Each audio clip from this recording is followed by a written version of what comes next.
Auston Matthews is going to be wearing a new jersey sometime in the near future. Will it be a Blue Jackets jersey? We discussed today on Locked on Blue Jackets. You're Locked on Blue Jackets, your daily podcast on the Columbus Blue Jackets, part of the Locked on Podcast Network. Your team every day.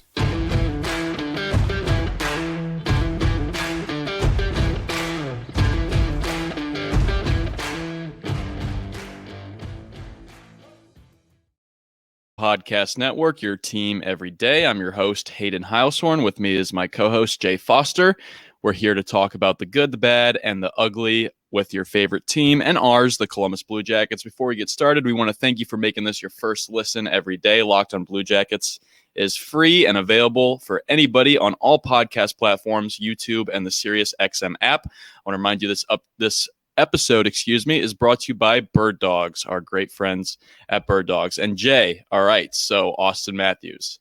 This is kind of an underrated storyline going into this season. Auston Matthews will be a free agent next offseason, so he's got one more year left on his contract with the Toronto Maple Leafs. And a lot of people are wondering if he's going to get moved because there is some growing concern that amongst, Toronto, that he doesn't want to re-sign there long-term. We've known that he's an American-born player who likely wants to play back in his home country. Could this be the Blue Jackets? You've been crunching some trades up in your head. You've been seeing some trades out there on the internet. Do you see the Blue Jackets in the mix for Auston Matthews this offseason if Toronto is to consider trading him? I mean, my first instinct is no, but I also in no world ever thought that Johnny Gaudreau would sign with the Blue Jackets. So, at this point, I've learned never say never. I will say, I think it's still kind of 50-50 on whether he even gets moved right now. Basically, I think the concern in Toronto is, will he sign before July 1st, or will he sign on July 1st, which I believe is the first day that he's eligible to sign an extension. I could be wrong on that, but that's also when his no trade clause kicks in. Exactly. Which is huge too. Do they want to move him before that and then not risk losing him for nothing? Because let me just double check. Is it a full no move clause? I believe it's a full no move clause. So I believe as soon as that kicks in July 1st, he has to basically okay any trade. Before that, they can send him wherever. Which I believe is what happened with PK Subban in Montreal. They traded him like a week before his no-move clause kicked in. So it's a tough one. Do they move him? Maybe. I think the chance, it depends on who the new GM is, I think. But I think a lot of it is coming up, I see a lot of whispers and stuff of he wasn't crazy about signing before Dubas left, and now Dubas is gone. I think there's a lot of not necessarily bad blood in the organization, but I think there's a lot of people who are not happy with how that went down. And I wonder if Auston Matthews is maybe reconsidering his loyalty to an organization that when push comes to shove, probably will not have a ton of loyalty to him. Yeah, that's completely fair. He's put his heart and soul into the Maple Leafs. He's only 25. He'll be 26 when he's a free agent.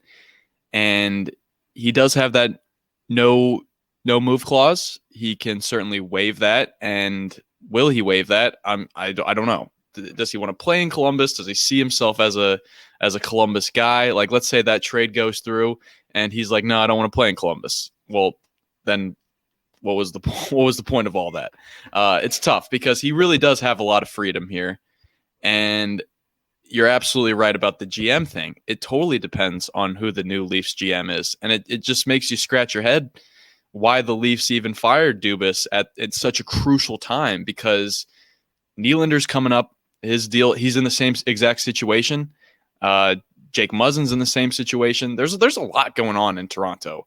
So I am shocked that they decided to fire their GM in this moment, because if they're going to do a deal, it feels like if they're going to move Matthews, it needs to be before July 1st, before he can have a say into where he gets traded. Yeah, the insane thing, I don't pay a ton of attention to the Leafs because I feel like enough other people do that they probably won't miss me. They have one player signed past 2026. That's bad.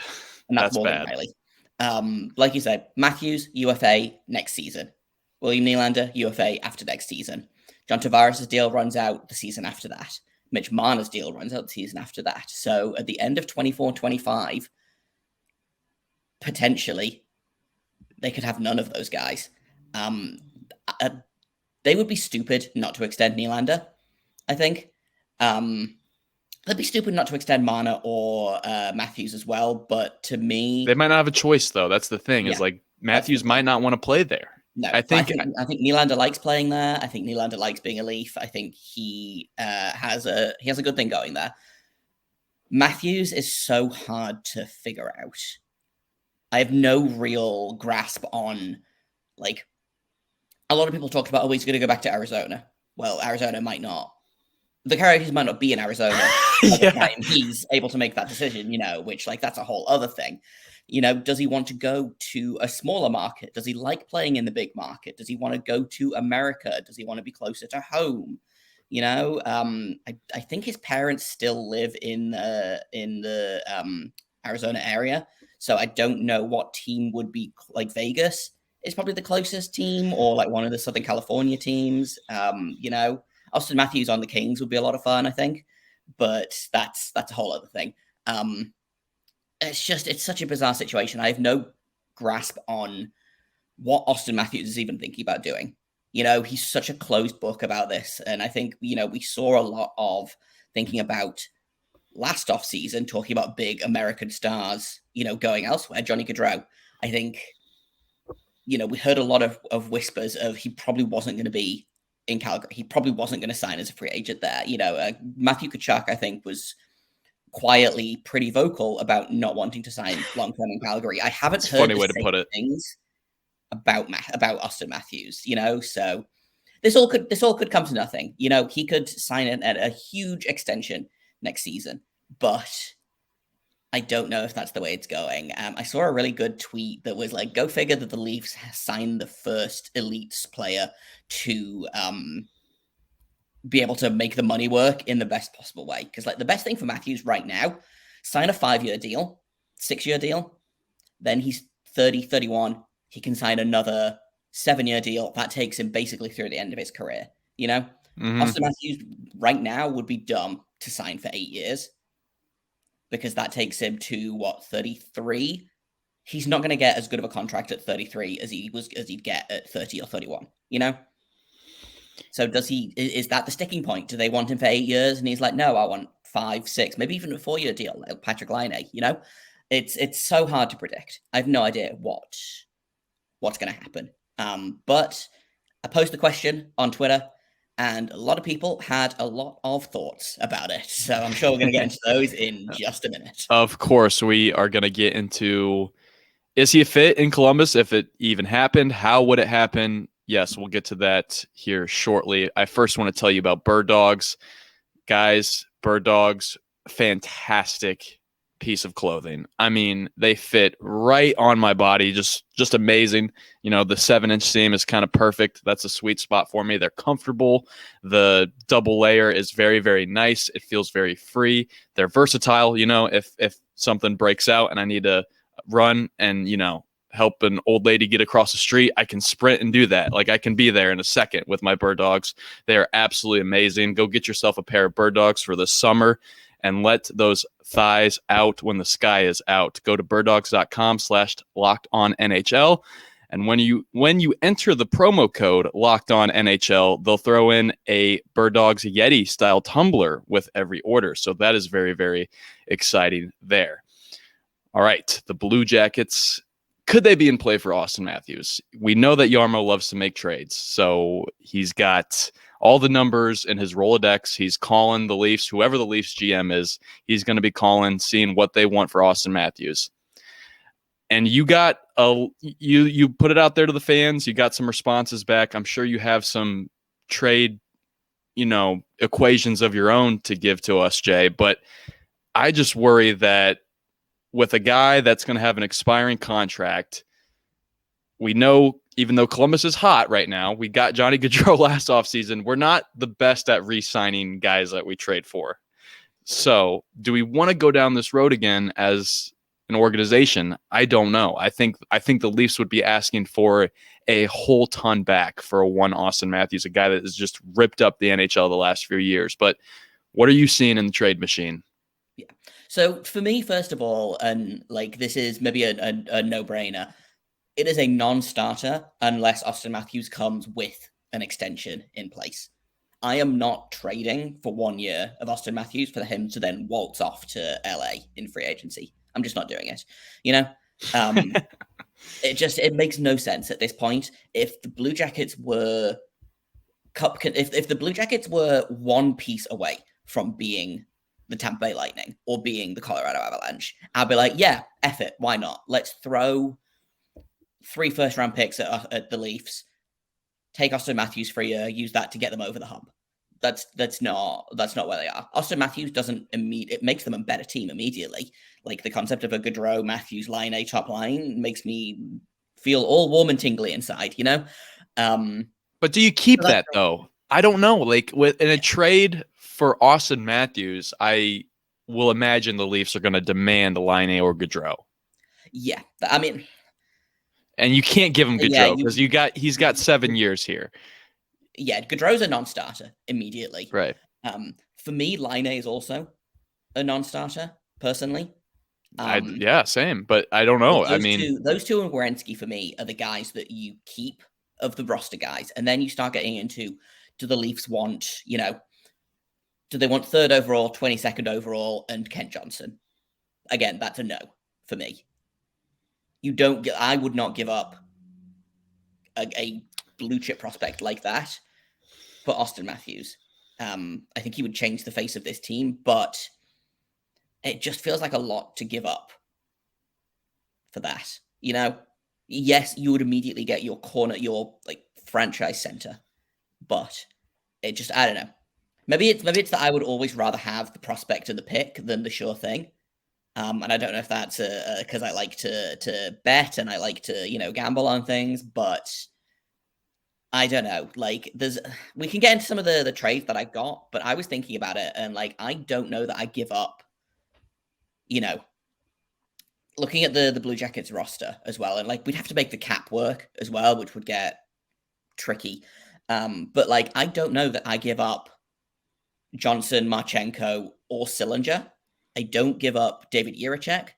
I don't give up Denton Matejchuk. I don't give up Stanislav Svozil. Maybe I give up, a guy like Luka Del Bel-Beluz. Maybe I give up a guy like Jordan DeMay. Maybe I give up a James Malatesta, but I don't give up any of the guys that have been on the roster that I've just mentioned. It's just, I don't know. Maybe I'm being too precious with our prospects. I think you're being a little precious with the prospects considering what Auston Matthews is.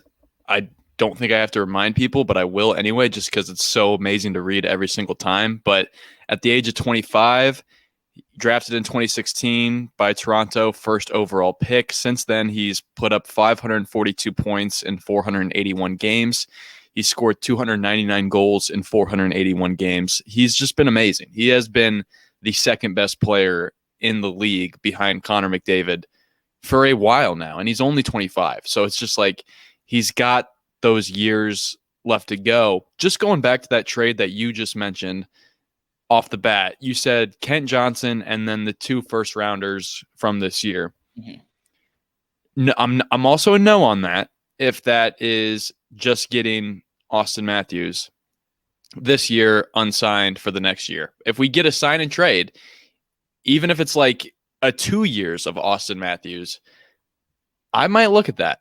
I might take a peek at 2 years of Auston Matthews for the Kent Johnson and the 2 first-rounders, because I know we can get those first-round picks back, maybe through a trade somehow, swing back around and get those, just because they're gone from, they'd be gone for this draft, but I'm saying for future drafts, we can always acquire ways to get new picks, if that makes sense.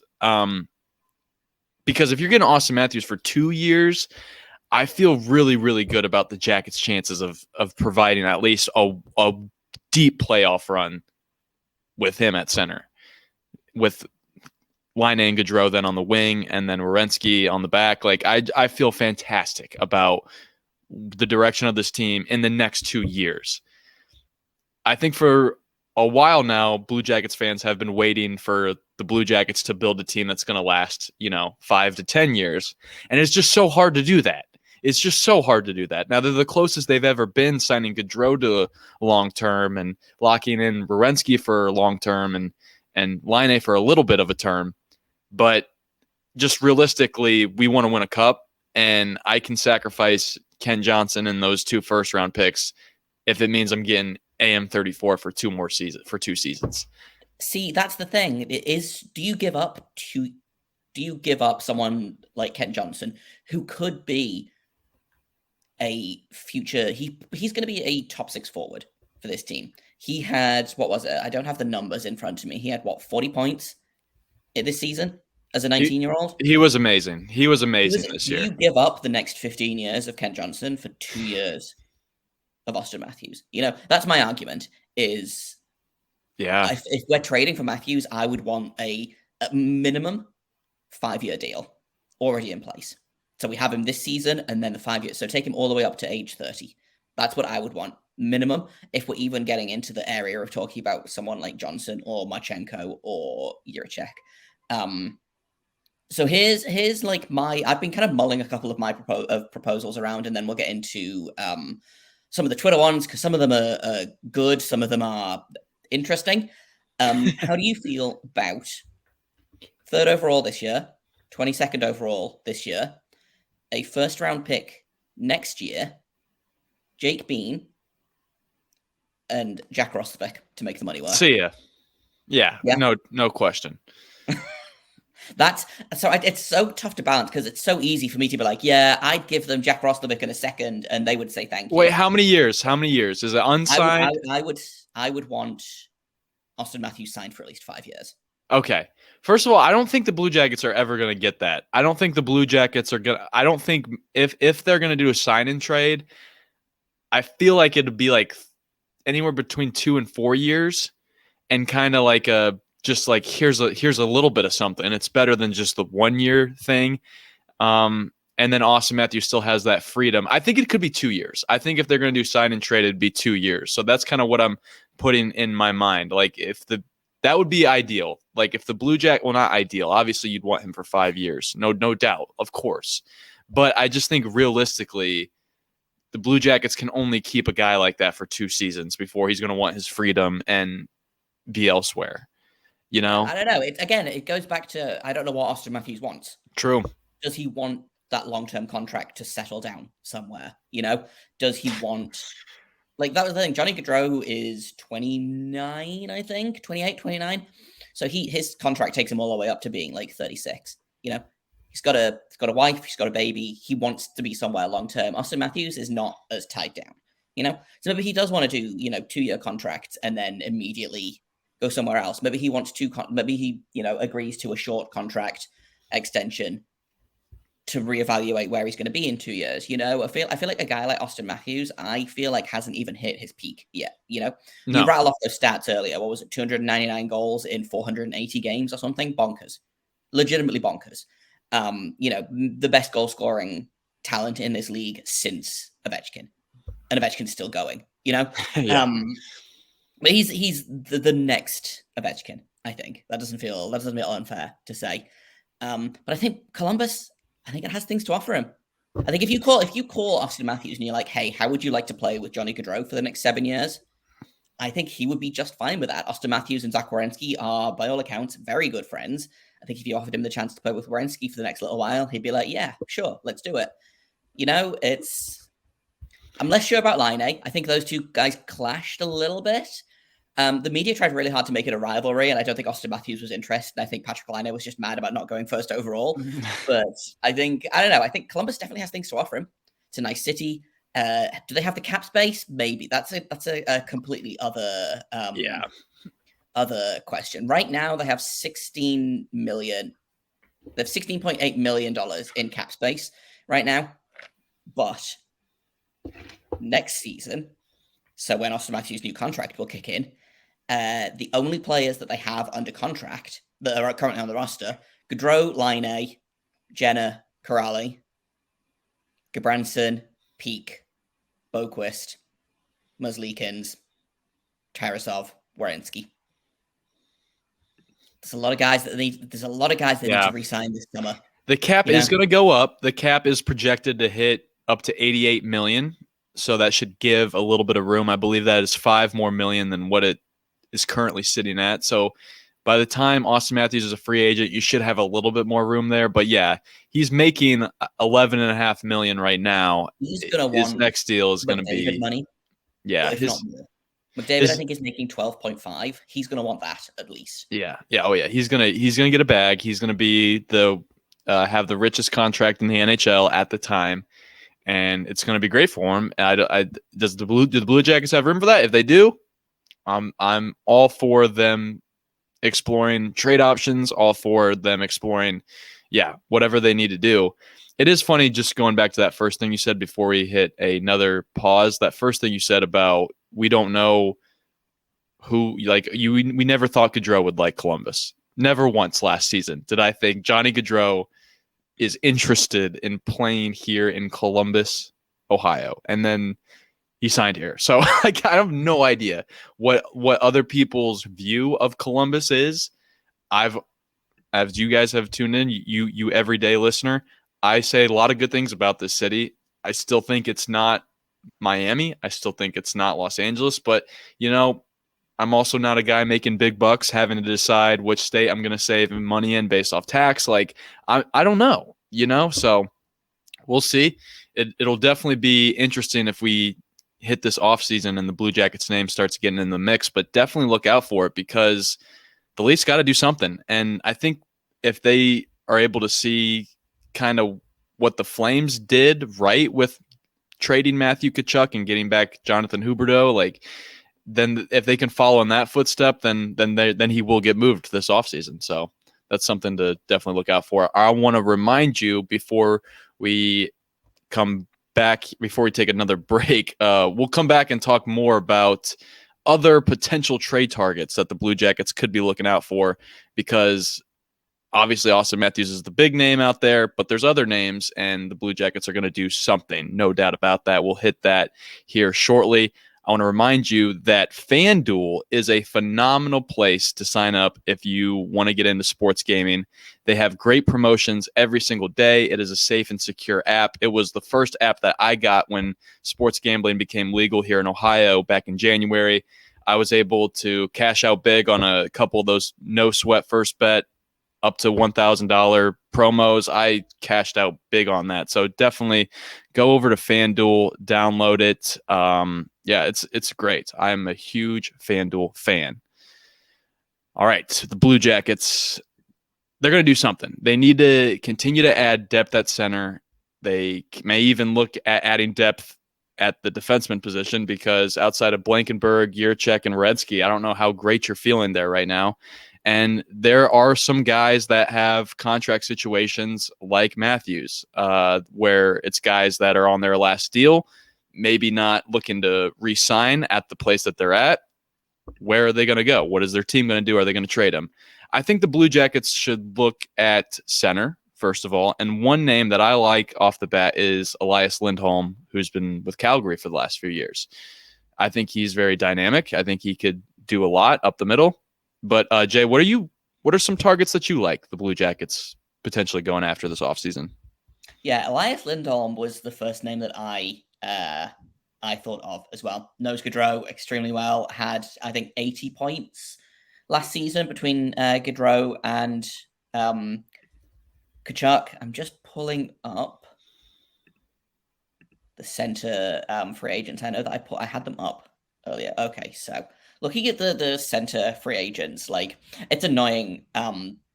Lindholm, I think, has 1 year left on his deal, but I could be wrong about that. I'm not saying. No, you're right. He's got 1 year.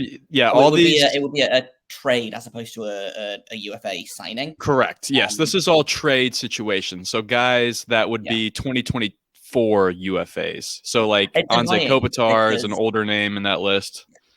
You know who I would love? I would take back on the team in a second. I would take Pierre-Luc Dubois. I know he left here on bad He's terms, productive. He's productive. but he's productive. I think he left here I think he went about it the best way he knew how, as a 23-year-old that was unhappy, and we don't have time to get into the Pierre-Luc Dubois of it all, but on paper, he is maybe one of the game's few legitimate power forwards. He is young. He's an RFA, so you can get him locked up long term for a season.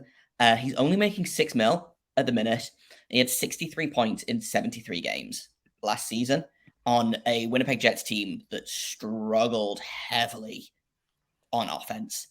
Like, on paper, if you didn't have the Dubois history of, the one shift TM against Tampa Bay and the demanding out, and, I have a whole rant about how I actually have no problems with players demanding trades, because, players should be allowed to. In no other job would you be forced to stay somewhere just because a bunch of other people think that you should, the teams aren't loyal to the players. Why should the players be loyal to the teams? Anyway, we don't have to get into all that. If you take all of the context away from Dubois and you just look at him as a player, young, big, talented, he feels like a perfect fit, and it's not going to happen. It's so frustrating. But does he want to do that again? Yeah, exactly. Does he want to be back here again? He wants to be in Montreal, which is fine. If you let the kid play where he wants to play, But yeah, Lindholm, I think for me is the guy on my list, and then I don't have necessarily set any other centers on my list. A defenseman that I hadn't been considering until I actually talked to a friend of mine, JD Young, who hosts Locked on Sharks and is a wonderful friend of mine, really great guy. Matt Grzelcyk in Boston is almost definitely getting traded. He is, I believe, 28. Let me just pull up the stats on him to make sure that I'm getting it right. Probably getting traded. He's got, as far as I'm aware, a very reasonable. So he's got $3.6 million next season, and then he's a UFA after that. To my mind, he is definitely a guy that the Blue Jackets should be targeting if they want help on defense. I don't think the Blue Jackets need another long-term defensive signing. I think they need one, maybe two guys that are going to hang out until the baby defensemen are ready to go. I like that. I think I love that. No, that's good. I would love to see Grzelcyk. Another name that I want to throw out there, since you just threw out a defenseman, how about a goaltender, Connor Hellebuyck? His name has been in the mix for him wanting out of Winnipeg and him not wanting to sign. He is a UFA in 2024. He's got $6 million coming his way this season. So it's going to be a big price. But, I mean, if you can get a hella raise, if you will excuse the pun there. He's been Winnipeg's best player for 4 straight seasons now. He's phenomenal. I don't know. The Blue Jackets moved on from Bobrovsky because he wanted big money. They've got Elvis Merzlikins locked up for, I believe, the next 4 seasons or 5. Is it 5 seasons? I almost want to say it was the next 3, 4 seasons. But yeah, he's got the next 4 seasons. We've got Merzlikins locked up for, so they would have to move Merzlikins to make the money work for Hellebuyck. In my opinion, I think Hellebuyck is getting $8 million. I think Hellebuyck's getting 8 times 6 or 8 times 8 easy. All right, so let me throw this trade at you. Let me just throw this one. First of this year, first round next year, Elvis Merzlikins, Jack Roslovic, and you get Connor Hellebuyck. So we're giving 2 firsts, Elvis. I threw in Jack Roslovic just for fun, and just because I'm okay. Work, I guess. Yeah, I'm gonna dump him the way that he dumps the puck in the zone because that's all he does. But for Connor Hellebuyck, we have a listener that's gonna get real mad at you about that. We have one listener, Morgan, who's it's probably Jack. Morgan. It's probably Jack He Roslovic. loves Jack Roslovic so much, and every time I badmouth him on the show. She's like, listen, I know you hate him, but I love him. He's a good player. He's fine. He's serviceable, but he's fine. I don't hate that trade. I don't know what was it? It was a first this year, a first next year. Yeah. Roslovic and Elvis. Yep. I'm assuming it would be that not the third overall this year. So 22nd this year. No, the third overall. No, the third. Okay. We keep the 22nd. If it's 22nd overall, I do that immediately. If it's the third overall, I'm like, no. To me, that third overall is staying unless you get an absolute. And that third overall, in my mind, is only in play for someone like Auston Matthews. Okay. I think that third overall. They've talked about, do you give third overall and a second round pick to get Lindholm? Absolutely not. Absolutely not. Okay. I agree with that. Yeah. I want that third overall pick more than I want most players that are rumored to be on the trade block. Same, because this player ideally is going to be hitting his prime when Gaudreau is on his last couple of years of his contract, which is kind of where, as a Blue Jackets fan, you're really hoping is the sweet spot of whoever you bring in as the coach now, and just that is when you're full go, kind of. To my mind, the Blue Jackets should be hitting their prime in 25, 26, or 26, 27. So 3 or 4 seasons from now. Gaudreau will be 33. Laine will be on the last year of his deal, but he'll only be 28. Werenski will be 28 as well, 28 or 29. And your young guns, your Johnson, Sillinger, Marchenko, they'll all be between 23 and 25. So 3 seasons from now is when I want to see this team really hit their potential. Yeah, me too. Me as well. That's all I have for you, Jay. It's been a fun week. It's Memorial Day weekend for those in the States.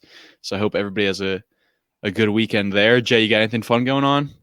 No, I will be doing capitalism because it's not a holiday over here. So unfortunately, everyone else is enjoying Memorial Day, and I'm over here.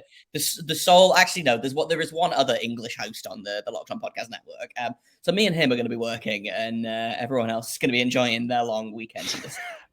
It's like 80 degrees here this weekend, so I'm mad about it. So don't interact with Jay on Monday if you're off. He does not want to talk to you. I'm not interested. All right, that's all we have for today. Next week, a bunch of player reviews, I'm sure, and a whole bunch of other stuff. Thank you so much for listening and making this your first listen every day. Locked On Blue Jackets is free and available on all podcast platforms, YouTube, and the SiriusXM app. I've been Hayden Heilshorn. You can find me on Twitter at HaydenH971. That is Jay Foster. You can find him on Twitter at _Jacob Foster. That's Jacob with a K there for that one. You can find the show's Twitter at LO_Blue Jackets. You can also email us. Our email is lockedonbluejackets@gmail.com. Thank you once again for listening. And until tomorrow, make sure you stay locked on.